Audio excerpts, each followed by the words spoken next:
folks, and welcome to Travels with Geordie. This week we're going to tackle something that's been bugging me since I first bought the boat, and it's this disgusting Forehatch.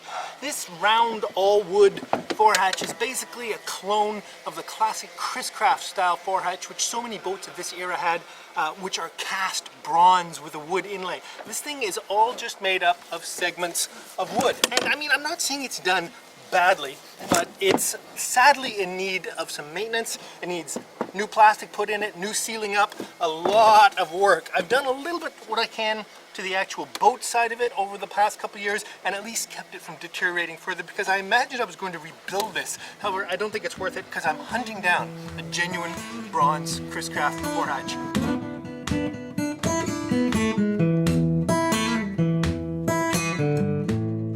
Hello there, and welcome to Travels with Geordie. My name is Peter, and this fine fella here is Geordie. We live together here in Victoria, British Columbia on a classic wooden motor cruiser, all the while fixing it up for some pretty major cruising someday. If that's the sort of thing you might be interested in, why don't you consider sticking around and subscribing? We'd love to have you. I should also say that if you'd like to win a Travels with Geordie t-shirt, stick around to the end of the episode and I'll show you how you can. Cheers! Okay then, just for comparison, this is a genuine cast bronze Chris Craft style mahogany Forehatch found on my friend's boat, MV Zephyrs, and this is an absolute joy. All cast bronze up here. Cast integral ring, all cast bronze with beautifully laid in wood trim. This is a masterpiece. I have been looking for one of these since I bought the boat. I actually missed out on one, and I should have sold a kidney to get it, but if anyone knows of one of these available anywhere, I have a kidney for sale. Alright, let's get this thing apart, as gnarly as it is. Okay, first things, let's take all the hasp and hinges off the back. It's the end of November, and it's hot like summer in Victoria this week. It's fantastic. Beautiful hinge. Ugh. That was really gross the way that's done. Okay, let's get these off. These bars are the only redeeming thing on here. They're kind of cute. Cool.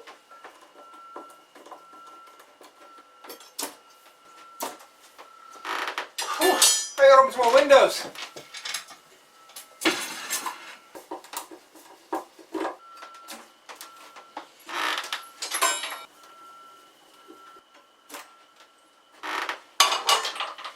Okay, let's see if we can get this horrible hasp off that they screwed right through the plastic here.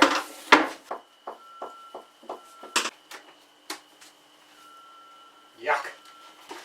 Okay, so the final thing is to take out all these little number 1 Robertsons to take this old piece of plastic out. Can you see anything through it at all?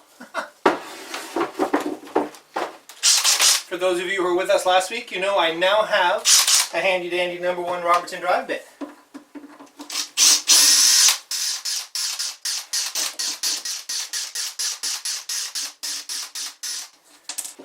Okay, will this be as simple as, yes it will, because that adhesive wasn't worth anything, or that sealant, or what was ever in there.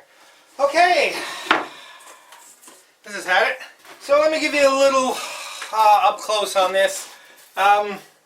It looks, by the grain I can see that it might be, and by the weight of it, the same wood that all the interior trim on the boat is made, which I suspect is Marente, but maybe someone has already clarified me on that. So, it's got a lot of open joints. It's going to need filler here and there. So what my intention is to clean it up the best I can, and then I guess fill it where it has to be filled, probably with epoxy, and then drench it both sides in CPES, clear penetrating epoxy sealant, hoping to turn it into a encapsulated wood structure. Now I hate encapsulating wood. There'll be a huge amount of debate on that, I'm sure. I just don't believe it's possible to completely encapsulate wood. Well, as soon as you put screws in it, you know, you're obviously getting yourself in trouble. The only problem with this is, to me, if you seal one side of a piece of wood, you should leave the other side of it open so that if moisture does get in, which is inevitable, it can get out somewhere and hopefully not coming back out the top, blowing the varnish back off. However, in this particular application, it's exposed to weather on all sides. This thing just sits outside and gets rained on and splashed on and humidity, and so I don't think it's possible to let it breathe off the back. So because I'm really hoping to find a cast bronze one, I just want to extend this life a little bit that I can. So I am going to try to seal it completely in epoxy.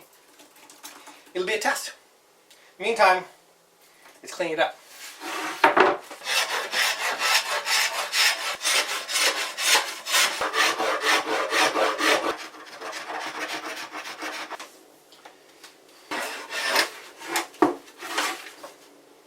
Not bad.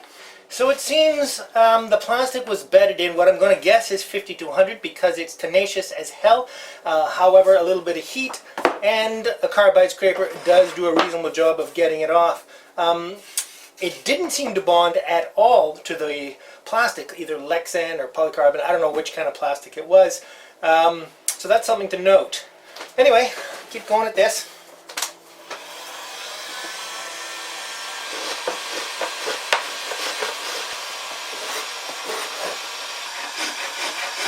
Quite a job, I tell you.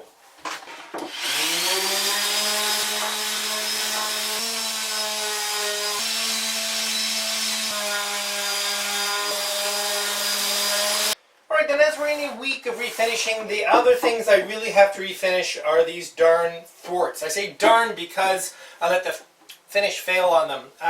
They're relatively new, and some of you will remember me having made them and installing them in the new cockpit work I did out there. However, I got one coat of CPES, which is clear penetrating epoxy sealer thin epoxy, and one coat of varnish on them last spring, and the summer completely blew it right off. You can see there's nothing left of it. I needed to have 7 or 8 coats of varnish on here. I didn't really think it would be this extreme. But anyway, they're flat, they're pretty easy to deal with. The bottoms are fine because they weren't in the sun. So I just have to sand these, get them dry. I want to get the top as dry as possible because they're also slightly cupped, because this side is picking up moisture and the other side is not. But that actually happened while I was building them too, so I know I can dry them out and get them flat again. Anyway, so I'm going to use my favorite scraper, the Baco carbide scrapers, and just pull some of this off. Should be pretty straightforward. I might use heat in some places, but we'll see if that's really necessary.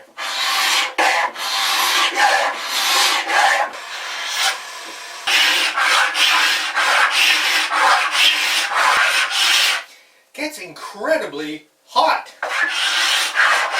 Okay, well the sanding's done, and it's a good thing because the amount of dust in here is unbelievable.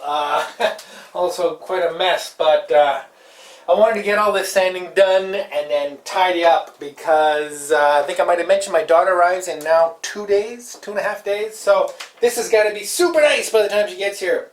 So clean up and then start to get some finish on this stuff.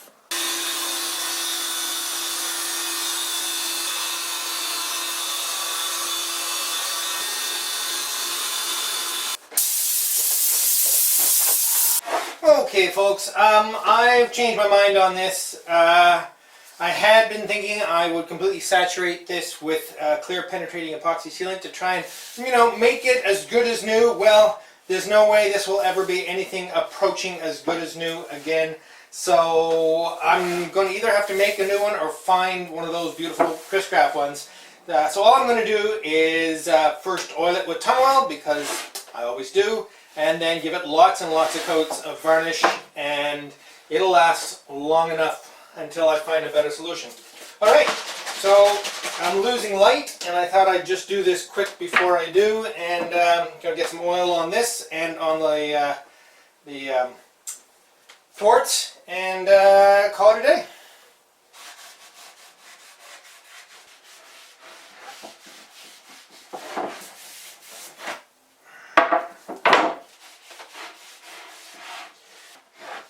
Okay, so there's the toilet seat, the hatch done.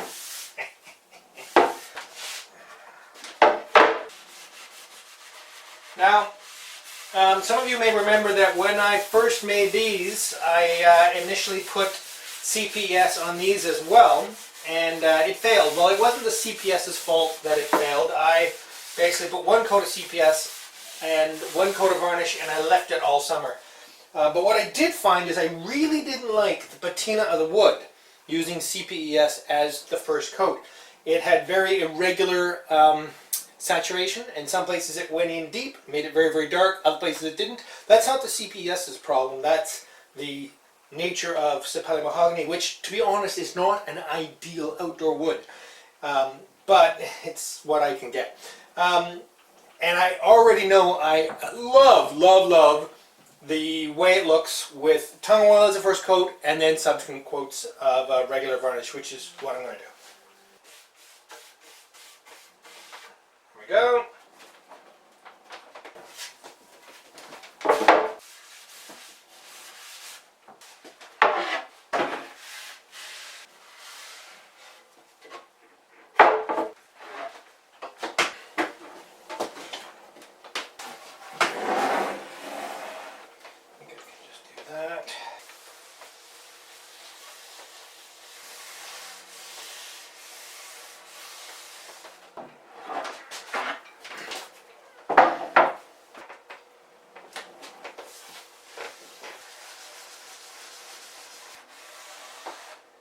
Oh yeah!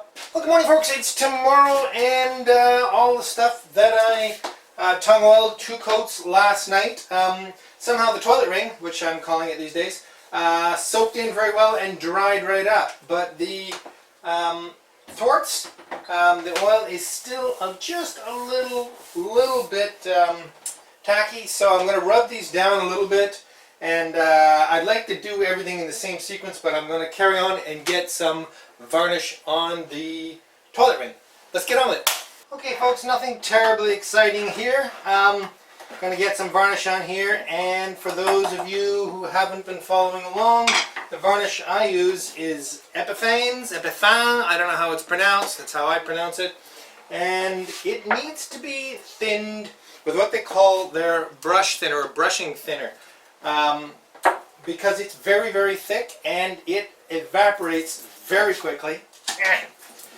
So what I do is I transfer some into a glass jar, because you don't want to open the master can very often, and so I transfer what I think I'm going to need for the next day or so into a glass jar and try to get this closed again as quickly as possible to reduce the likelihood of it flashing off. Where's the lid? Slather, slather, slather. Goodness, it's hot.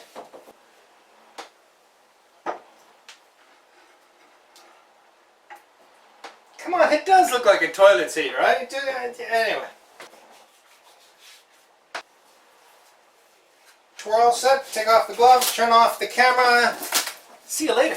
Good morning, folks. Let's get back to our Forehatch project here, such as it is. Okay, so the wood ring has now had 2 coats, pretty heavy coats actually, of varnish. So it's time to set in a new piece of plastic, acrylic, plexiglass, whatever it is. Here's the old one, and what I've discovered playing with it just now is it only fits in one way, which tells me it's not perfectly round, and the hole is not perfectly round. So there's no sense in making the new one perfectly round, because it won't fit in the not perfectly round hole. So I'm just going to trace it, which is what I thought I'd do in the first place. I'm also going to make the new piece of plexiglass slightly smaller, because I'm going to try something. If you look carefully, let's move you down here so you can have a better look at what I'm up to here. You can see that the old one was held on by a zillion little wood screws, and to me that is just an opportunity for leaks. This is something that is under absolutely no load. All it has to do is stay stuck on, because after all it's covered up with these, if I can find one handy, these metal bars which protect it. So there's no chance it's going to fall out. If it comes loose and starts to leak, well, then I've made a mistake. But on the whole, I think I'm just going to set the new plexiglass in a bed of Sikaflex 291 and hope that it simply gets bonded in and sealed, and I won't put any screws in further reducing the possibility of leakage there. I'm going to do something else different. This old one fit in very, very tight to the opening in the wood. In other words, the chamfer, the edge of this rabbet, you might want to call it. I'm going to make the new piece of plexiglass at least 3/16 of an inch smaller all the way around, and that will allow me to have an actual joint in the sealant at this point, which will allow some flexibility in differential expansion contraction. I believe. Anyway, it's an experiment. The upside of it is that 291 is sandable, so I can lay that in as a bed, scoop it on, let it splooge out, clean it up, and then later sand it off. And of course I'll have to retouch the varnish a little bit when I do that. I'm going to do something else with the 291. As you know, this thing is not in very good shape. There's lots of little cracks here and there. And I'm just going to fill them with 291 and sand them off. And that is about the best way I can think to extend the life of this particular piece of wood at least a few years. Okay, so let's get to it. Cut out the new piece of undetermined plastic. Okay, now this is about as straightforward as you can get. Place the old one on the new one and trace it out.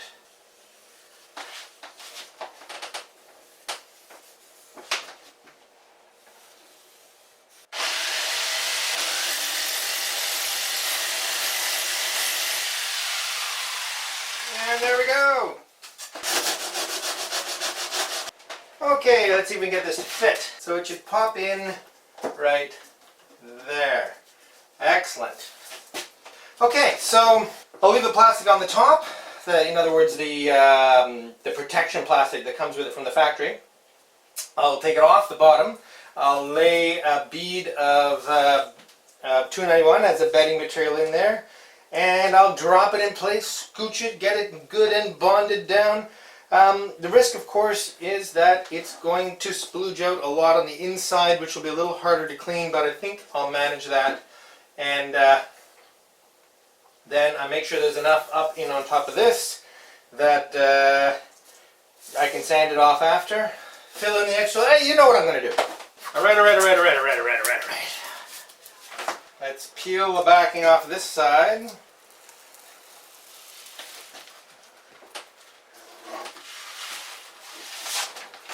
That should be nice and clean. And let's load up.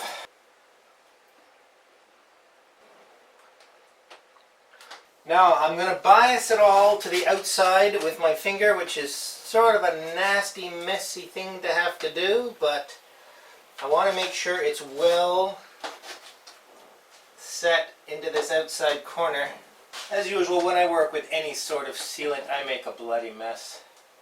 And now to drop in plastic. I put an alignment mark so I get it exactly where I want it.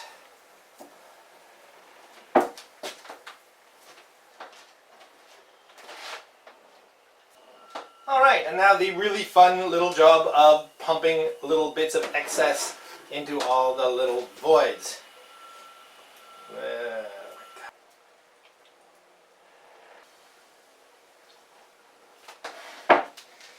Alright, that is not pretty, but the magic of Sikaflex 291 will allow me to clean that all up and sand that back down.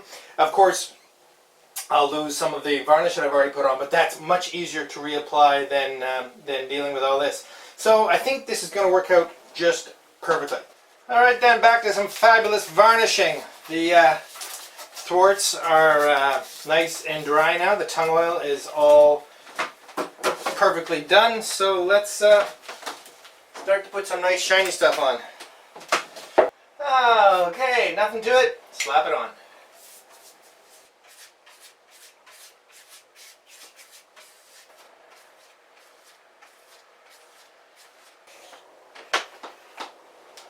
Beautiful! These things are bloody cumbersome.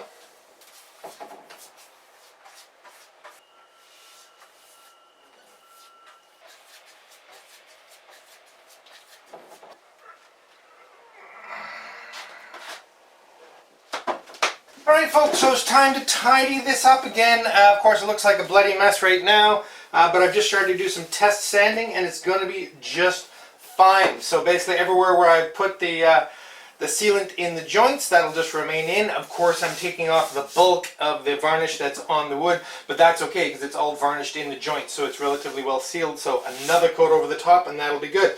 The trick, of course, is sanding very carefully up against the acrylic, plexiglass, whatever this is, because I don't want to sand on top of it. Now, of course, I still have left the plastic protection sheet on the top side of it. So I have a little bit of a safety factor, but I have to be a little bit careful as I get near the edge. I'm actually planning to just graze the very edge of it, just so that there's a sort of a crisp white edge on the acrylic as it meets the sealant. But we'll see how this works out. Yeah, just sanding.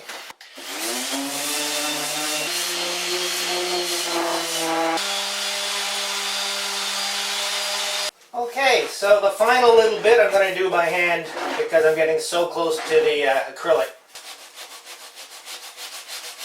Okay, well that's pretty close. Let's see if I take the plastic off, how it looks.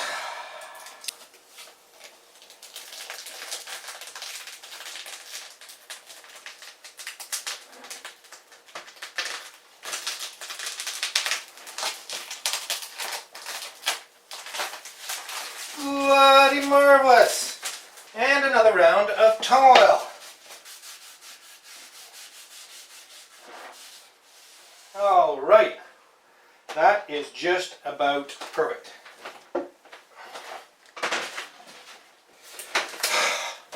Cleanup time. And we're varnishing again. It never ends. Okey-doke.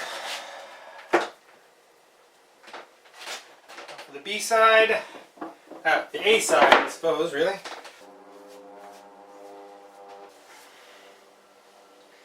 And the nice thing about it being a hatch and removable, even at this time of year, I can take it off and put another coat on as many times as I want over the next couple of weeks. Woohoo! Excellent! Okay, let's put some stuff away and get cleaning up. Right. Well, good morning. It is the next day and it is time to put this hatch back together. If you're looking around, you probably noticed that the wheelhouse is a lot cleaner and tidier because, yes, it's the day after my daughter arrived. So happy about that. And the boat is, well, something that at least resembles tidy. Okay, so let's put this together. I'll set you up so you can watch. Okay, so the first thing to do is put these bars back on, and because they are screwed on into the frame, they are a water ingress issue. So you need a sealant here, a bedding compound, and I use my old friend butyl tape for that, and pretty straightforward. The technique here would be to put the screw through, and then take the bit of butyl tape, wrap it around the base of the screw a couple of times. That's enough, and if you can see what I'm doing, I just sort of mash it on. And what will happen is, obviously, as the screw pulls in, that will deform into the opening of the screw and tight around the shank of the screw, and that'll work fine. There's the other end already done. So here, let's lay these in. Okay, now listen, on the butyl tape subject, I have to point out something to you. I have been a proponent of butyl tape for a long time. It's fantastic stuff. The material is very pliable, it's like a rubber, it never hardens. But if you look carefully at this particular brand, which has been driving me crazy, because it looks just like regular butyl tape, except you can't bloody tear it. It's like crazy hard to tear. With normal butyl tape, you'd be able to just sort of peel it off really easy. And I'll show you why. And I didn't notice this, but my materials engineer daughter jumped right to it. She said, "Dad, it's a composite. Look at that. There's a central cord. This stuff on the side is normal, easy, stretchy, breaky butyl tape. This thing in the middle is some kind of super Teflon, graphite, carbon, super strong. You can't break this thing." So I can understand for some kind of glazing applications where they want that, that's super cool. For what we do in the boat world, that's bloody rubbish. This is a $9 roll of garbage, as far as I'm concerned, unless you want to keep peeling the edges off. Don't get this stuff. Okay, let's put the rest of this together.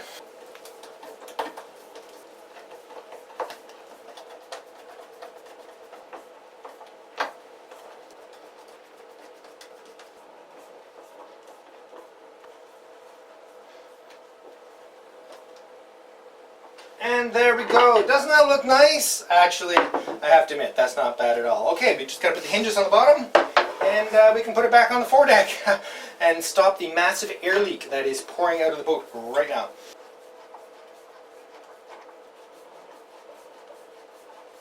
All right, let's go put it on the foredeck. Okay then, this is the final step, and yes, it is chilly out here. So these two hinges will just fit right down into where they go there. So let me slide that up.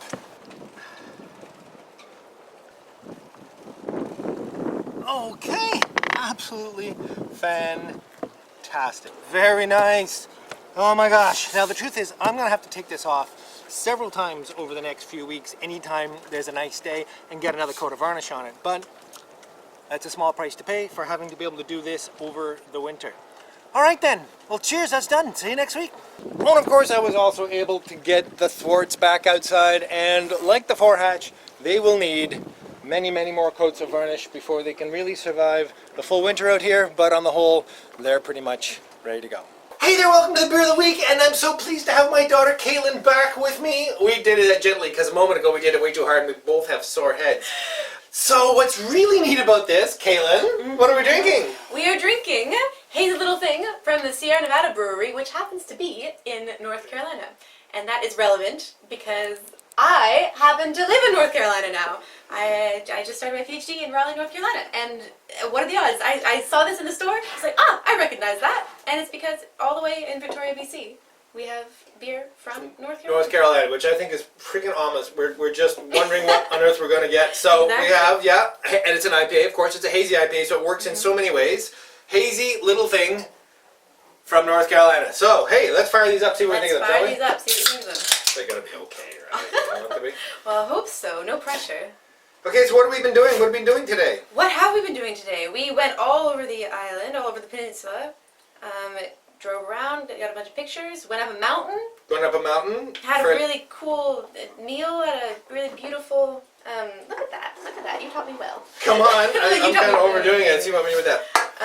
Yeah. It's been a good day, we got a couple more day. good days to go with it. Exactly. Cheers. See what Thanks they for think. having me.